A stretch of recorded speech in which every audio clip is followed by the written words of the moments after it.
Sometime later, God tested Abraham. He said to him, "Abraham, here I am," he replied.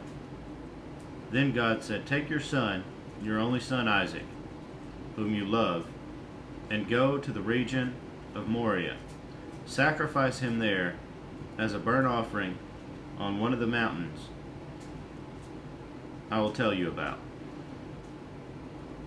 Early the next morning, Abraham got up and saddled his donkey. He took with him 2 of his servants and his son Isaac. When he had cut enough wood for the burnt offering,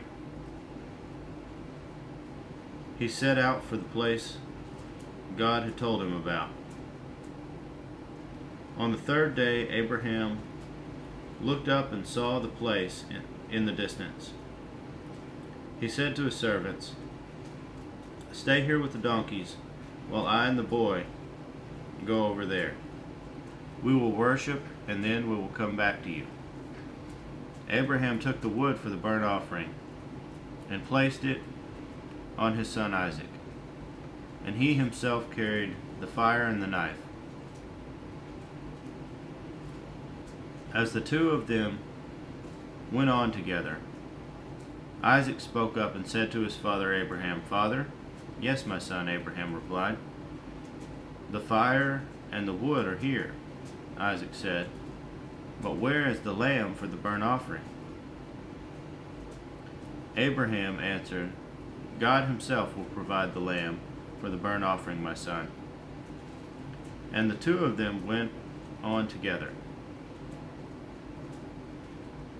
When they reached the place God had told him about, Abraham built an altar there and arranged the wood on it.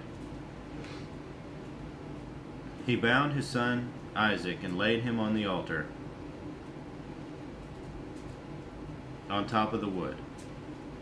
Then he reached out his hand and took the knife to slay his son. But the angel of the Lord called out to him from heaven, "Abraham, Abraham." "Here I am," he replied.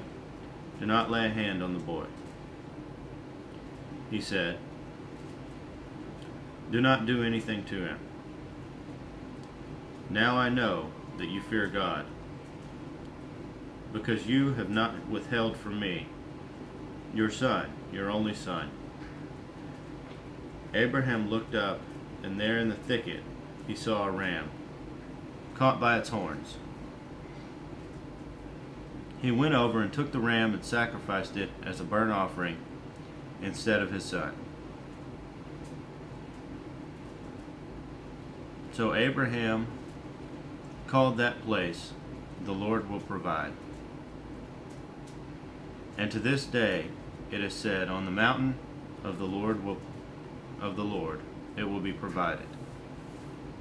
The angel of the Lord called to Abraham from heaven a second time and said, "I swear by myself, declares the Lord, that because you have done this and have not withheld your son, your only son, I will surely bless you and make your descendants as numerous as the stars in the sky and as the sand on the seashore.